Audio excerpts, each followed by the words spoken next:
Hola chicos, mañana es tu examen de admisión, así que por favor te pido mucha fe, mucho optimismo y sobre todo mucha actitud. Te aseguro que sí se puede ingresar. Confía en tu conocimiento, confía en lo que sabes y sobre todo busca una motivación. De esa manera nadie te podrá parar hasta alcanzar tu objetivo. ¿Está bien? Muy bien, vamos a resolver el simulacro de admisión propuesto por la universidad. Supuestamente las preguntas son muy parecidas a las que vienen mañana. Sin embargo, pues en cada pregunta daremos más teoría, más datos para que afrontes mejor el examen de mañana. ¿Está bien? Muy bien, vamos a resolver entonces el simulacro de admisión propuesto por la PRE de la universidad. También te comento pues que el simulacro fue donado por una compañera suya, así que aprovechenlo, porque a su compañera le costó dinero darle el simulacro. En cambio ustedes lo tendrán de manera gratuita y encima resuelto. Así que aprovechenlo y tómenlo en serio. Tomen apuntes, repasen o simplemente miren las claves para que repases lo que ya sabes. La idea es que cada día aprendas más y cuando termine el video hayas aprendido algo nuevo. ¿Está bien? Muy bien. Comencemos con la primera pregunta.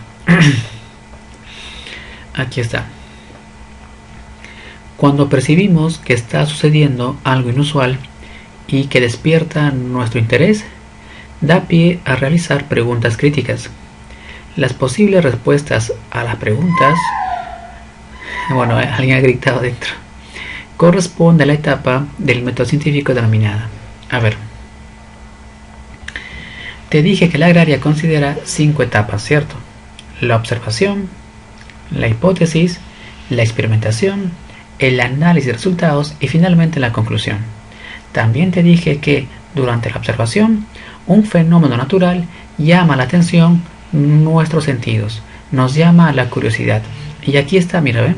Un fenómeno inusual que despierta nuestro interés. Esto es la observación. Una vez que hemos observado el fenómeno, nos planteamos una pregunta. ¿Por qué motivo está sucediendo ello? Esta pregunta que nos planteamos debe ser crítica y real. Luego de ello, para responder la pregunta, planteamos una hipótesis. Por lo tanto, la hipótesis es una explicación racional del fenómeno que estamos observando y responde la pregunta que nos planteamos, ¿correcto? Entonces, pues, aquí está, ¿no? La B. Para responder la pregunta, planteamos una hipótesis. Nada más. También recuerda que la hipótesis tiene carácter predictiva y provisional. Siguiente. ¿Cuál de los siguientes enunciados es una diferencia entre ARN y ADN? La clave también está bien. Difieren en algunos tipos de base pirimídica. A ver, existen dos tipos de bases. Las púricas, que son adenina y guanina, y las pirimídicas, que son citosina, timina y uracilo. Tanto el ARN como el ADN tienen adenina y guanina. O sea, el 100% de púricas está presente en el ADN y el ARN. Sin embargo, las pirimídicas no. Por ejemplo, el ARN tiene citosina y uracilo, pero nunca timina. Y el ADN tiene citosina, timina, pero nunca uracilo. ¿Te das cuenta? Entonces, algunos tipos de pirimídicas se diferencian. ¿Te das cuenta? Muy bien. Ahora, si te preguntan en el examen quiénes son las bases púricas, tú dirás agua pura, A de adenina, gua de guanina y pura de purina o púrica. Si te pregunta quiénes son las bases pirimídicas, tú dirás Universidad de Ciencias Tecnológicas. ¿Está bien? Muy bien. Siguiente pregunta. La actina es el componente químico de la parte del citoesqueleto denominado. Está bien la clave, ¿no? Microfilamentos. A ver, el citoesqueleto tiene tres partes: los microfilamentos, que presentan actina, los microtúbulos, que presentan tubulina, y los filamentos intermedios, que presentan tres proteínas: la queratina, la desmina y la bimentina. ¿Correcto? Muy bien. A ver, te pregunto, ¿quién de ellos se encarga de la citocinesis? Los microfilamentos. ¿Correcto? ¿Quién se encarga de la formación de flagelos y cilios? Los microtúbulos. ¿Quién se encarga de brindar a la célula alta tensión, alta presión, resistencia? Los filamentos intermedios. Entonces la clave sería Barco. Siguiente pregunta. En la ecuación de la respiración aeróbica participan. A ver, si te dicen que es respiración aeróbica, obviamente se libera agua. Ojo, se libera agua, no oxígeno, no lo confundas. La respiración aeróbica libera agua, no libera oxígeno. Más bien utiliza oxígeno. Entonces, pues, la única que libera agua, aquí está, ¿no? La clave C. En todo caso, fíjate en la ecuación. La glucosa se oxida totalmente y se convierte hasta CO2. Utiliza oxígeno como aceptor final de electrones. El oxígeno se reduce, ojo, se reduce y se convierte en agua metabólica, liberando pues ATP 36 si es la lanzadera de glicerol-fosfato y 38 si es malato aspartato. Ahora bien, si te preguntan en el examen, del CO2 que se forma, el carbono, ¿de dónde viene? De la glucosa. El oxígeno también de la glucosa. En el agua que se forma metabólica, el hidrógeno viene de la glucosa. Sin embargo, el oxígeno viene del oxígeno que se utiliza en la reducción. ¿Está bien? Esa pregunta es muy importante. Muy bien. Siguiente.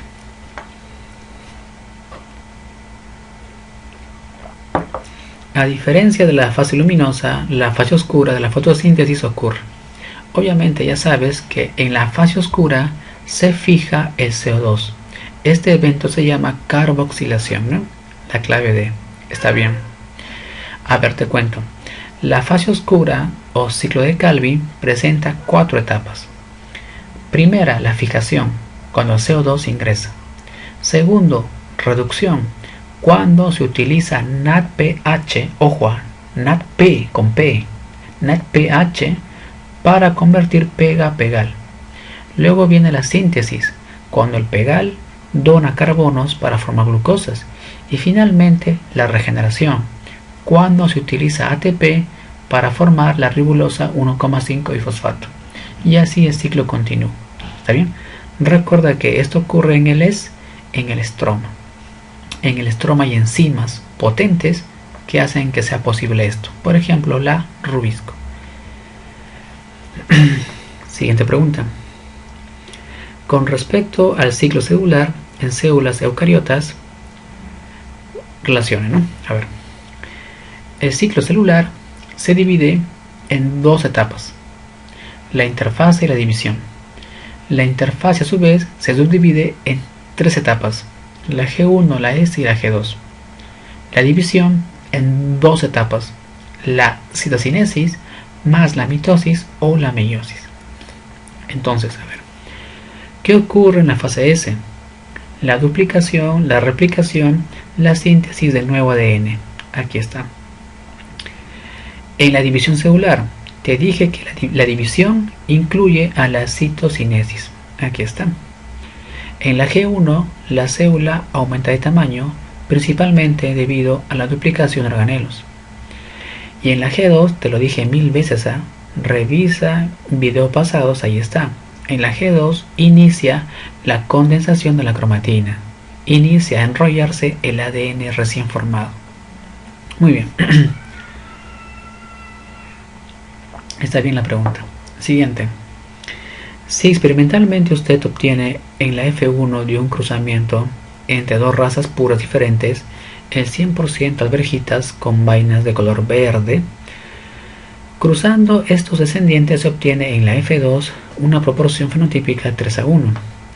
Esto está asociado, ¿no?, ¿a qué principio? Muy bien. Te pregunta el párrafo a qué principio corresponde. ¿Está bien? Te cuento que la agraria no toma leyes, ¿correcto? Ojo, no toma leyes. Así que si has leído leyes, eso no te va a valer. Lo que toma es principios mendelianos. Son en total 4 principios, ¿correcto? El primer principio se denomina los factores hereditarios existen como parejas. Entonces, cuando nosotros heredamos un carácter, por ejemplo, ojos, ese carácter viene en factores como parejas. Entonces, podemos ser homocigoto dominante, homocigoto recesivo o también heterocigoto. Por lo tanto, existen 3 posibles combinaciones, ¿correcto? El segundo principio se llama la segregación al azar. Entonces, ese carácter que tenemos lo podemos transferir aquí a los gametos mediante meiosis, y cada gameto ahora tendrá solamente un factor o alelo. ¿Te das cuenta? Entonces, por ejemplo, si nosotros teníamos ojos negros para ambas características, cuando formemos gametos, cada gameto tendrá alelos para ojos negros. ¿Te das cuenta? Entonces, la segregación al azar, cada gameto recibe un factor o un alelo. Y finalmente, el tercer principio te dice cuando 2 factores o alelos se encuentran, uno de ellos domina al otro, uno de ellos enmascara al otro, ¿correcto? Aquí no hay codominancia, dominancia incompleta, no, Mendel nunca habló de eso, ojo. La codominancia y la dominancia incompleta son principios post-mendelianos, son teoría post-mendeliana. Mendel habló de la dominancia completa, cuando un factor o alelo domina al otro, lo enmascara, ¿correcto? Por ejemplo acá, ¿no? Acá este individuo tiene alelo para ojos negros y azules, pero sin embargo el negro domina. Por lo tanto, fenotípicamente el hijo sale con ojos negros, ¿correcto? Y justamente aquí está, mira, ve, aquí en el párrafo te dicen que tú cruzas y obtienes todo de color verde. ¿Por qué motivo? Porque el verde está enmascarando, dominando. Y en el segundo cruce obtienes pues una proporción fenotípica. Otra vez, ¿no? Lo físico se está manifestando. Alguien domina. Entonces pues, tercer principio. Siguiente pregunta. Respecto a los leucocitos de la sangre, indique verdad o falsedad las siguientes proposiciones. A ver, recuerda que los leucocitos son los glóbulos blancos. A ver, algunas veces pueden llevar hemoglobina falso. Los que llevan hemoglobina son los glóbulos rojos. Siguiente, los basófilos participan en la coagulación de la sangre, falso. Es en la anticoagulación, gracias a que tienen heparina, un anticoagulante natural. Pregunta examen, ¿no?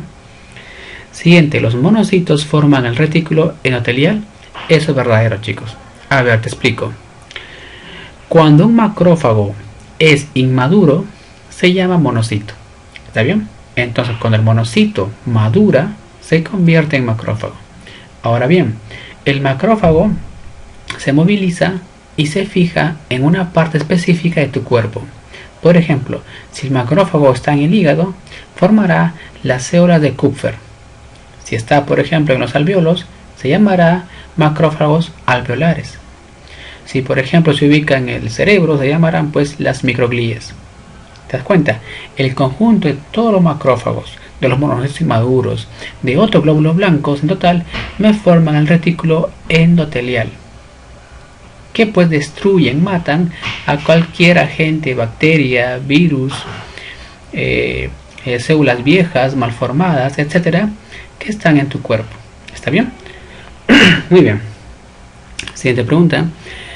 ¿Los neutrófilos constituyen la primera línea de defensa? Sí. No específica también es cierto. No específica porque no forma anticuerpos. Los únicos que forman anticuerpos son los linfocitos. Profesor, entonces, si no forma anticuerpos, ¿cómo me defiende? Mediante la fagocitosis. Los neutrófilos fagocitan bacterias. Ahora te pregunto, ¿quiénes son los glóbulos blancos más abundantes? Respuesta, los neutrófilos. Apúntalo. Muy bien, siguiente pregunta. En la alternancia de generaciones, la fase, el gametofito resulta de la siendo dominante en, luego el esporofito se forma por. Muy bien. Esta pregunta sale rápido, mira acá. Dice así. Mira acá, el gametofito resulta de y es dominante. Te pregunto, si tú no sabes sacar la respuesta, guíate de esto. Mira, ve. El gametofito resulta de, tú no sabes, por ejemplo, tú no sabes, pero acá te pregunta, mira, ve. El gametofito resulta de y es dominante. Te pregunto, ¿dónde domina el gametofito? El gametofito domina en las plantas briófitas. Por lo tanto, la clave A no es, la clave C tampoco, tampoco la D. Te queda la clave B y la clave E nada más. ¿Está bien? Ahora, singamia y fecundación es lo mismo, son sinónimos. Mitosis o meiosis. A ver, acá está, ¿no? Aquí tenemos el esporofito, 2N, adulto. El 2N esporofito hace meiosis para formar esporas. Las esporas ahora germinan, escucha, germinan y se convierten en el gametofito. En este caso, pues, como es un helecho, se llamará prótalo. ¿Correcto? El gametofito ahora forma gametos mediante mitosis. Los gametos hacen fecundación o singamia para formar otra vez el esporofito joven. El joven se convierte en adulto y cuando es adulto el esporofito otra vez hace meiosis para formar esporas y así el ciclo continúa. Profe, ¿cómo se llama esto? Alternancia de generaciones. ¿Por qué motivo? Porque hay una fase haploide, aquí está, mira, N, y una fase diploide 2N. ¿Está bien? Muy bien, entonces es meiosis, pues. Mediante meiosis se forma el gametofito cuando el esporofito, ¿no?, hace meiosis. Y la espora cuando germina, pues te da esto. Recuerda, de N a N no hay ni mitosis ni meiosis. Es germinación. En cambio de N, de 2N a N, sí, pues hay meiosis. Siguiente pregunta. Se ha observado mediante análisis de la secuencia de aminoácidos que las proteínas motoras llamadas prestina presentes en delfines y murciélagos y que sirven para la orientación por medio del eco tienen diferentes orígenes. Esta es una evidencia de evolución. Muy bien, a ver, de manera fácil, ¿no? Te dicen que el origen es diferente, ¿no? Esta proteína llamada prestina presente en murciélagos y delfines, ¿cierto?, presenta diferentes orígenes. Sin embargo, escúchame bien, ¿eh? Sin embargo, esa proteína sirve para lo mismo, ¿cierto?, para orientarse mediante la ecolocación, mediante el eco. Entonces, a ver, una evolución tipo divergente es aquella que, manteniendo un ancestro común directo, ojo al directo, ¿cierto?, las especies o los órganos, etcétera, difieren y presentan una diferente función. Esta evolución es una evolución divergente, ¿correcto? En cambio acá al revés, mira, al revés. La proteína, ¿te das cuenta? Es diferente origen, pero se usa para lo mismo. Entonces es una evolución convergente, ¿correcto? Convergente. Muy bien, siguiente pregunta. Indique cuál sería la mejor estrategia para combatir el virus del ébola. A ver, utilizar antibiótico falso, pues, porque los virus no están vivos y los antibióticos solamente matan la vida, ¿correcto? La B dice inhibir el metabolismo. Falso, pues los virus no tienen metabolismo, ¿correcto? Porque no están vivos. La D dice evitar la ocurrencia de su división. Falso, los virus no se dividen, los virus se multiplican. La siguiente, inhibir los anticuerpos. Falso, pues más bien tienes que hacer más anticuerpos, no inhibirlos, ¿correcto? Entonces la clave por descarte de la C, ¿no? Producir vacunas a partir de sus antígenos, ¿correcto? Recuerda que el antígeno es cualquier sustancia extraña que induce a la formación de anticuerpos. Pregunta de examen, ¿eh? Por ejemplo, ¿no?, aquí tengo, mira, el virus del ébola. ¿Te das cuenta? Mira, del ébola. se le extrae, por ejemplo, aquí una pequeña parte del virus y esta parte se le introduce a otro virus. Este virus de acá es más débil, un virus inactivo, correcto. Ahora este virus inactivo que tiene parte del ébola se inyecta pues en el paciente. El paciente ahora comienza a desarrollar anticuerpos contra el virus o contra cualquier parte infectiva de él. ¿Te das cuenta? De esa manera, algún día cuando realmente te ataque el ébola, ya tendrás anticuerpos pues que ataquen al virus agresivo. Entonces te cuento, ¿no? Cuando a ti te vacunan, realmente te están vacunando, te están inyectando virus, parte de él, o de repente un virus que está un poco inactivo, un virus debilitado, para que tu cuerpo se vaya acostumbrando, formando anticuerpos. Y una vez que un día realmente te ataque el virus agresivo, ya tendrás defensas para poder pues combatir de manera más eficaz la enfermedad. ¿Está bien? Muy bien. Siguiente pregunta. Las micorrizas resultan de simbiosis. Esa pregunta es típica, ¿no? Las micorrizas resultan de la asociación entre un hongo, ¿cierto?, que forma micelios, y la raíz de plantas superiores. El hongo le da humedad y sales nitrogenados y fosfatados, y la planta con la fotosíntesis le da glúcidos. Esta asociación es tipo mutualismo, es para siempre, ¿correcto? Muy bien, entonces un hongo y la raíz de una planta superior. Siguiente pregunta. Respecto a las interacciones interespecíficas, relacione las columnas. A ver. Protocooperación. Protocooperación. ¿Con quién sería, chicos? Beneficio pero sin dependencia, ¿no? Por ejemplo, ave y búfalo. Siguiente, parasitismo. Piojo y hombre, ¿no? Ectoparásito. Mutualismo. Mutualismo. Beneficio pero con gran dependencia, ¿no? Romeo y Julieta, ¿cierto? Si se separan, ambos mueren. Predación. Cuando, por ejemplo, se comen insectos. O también cuando una vaca come pasto, la vaca también está depredando el pasto, por si acaso. No solamente la depredación es de animales, también puede ser animal con vegetal. Finalmente, el aire es un recurso natural donde los gases, bla, bla. Chicos, el aire pues es renovable. Podemos renovar el aire, el oxígeno que hay en el aire también. Ahora, tanto el CO2 ¿cómo se forma? Mira acá, ¿eh? A ver, el famoso ciclo del carbono. ¿Te das cuenta?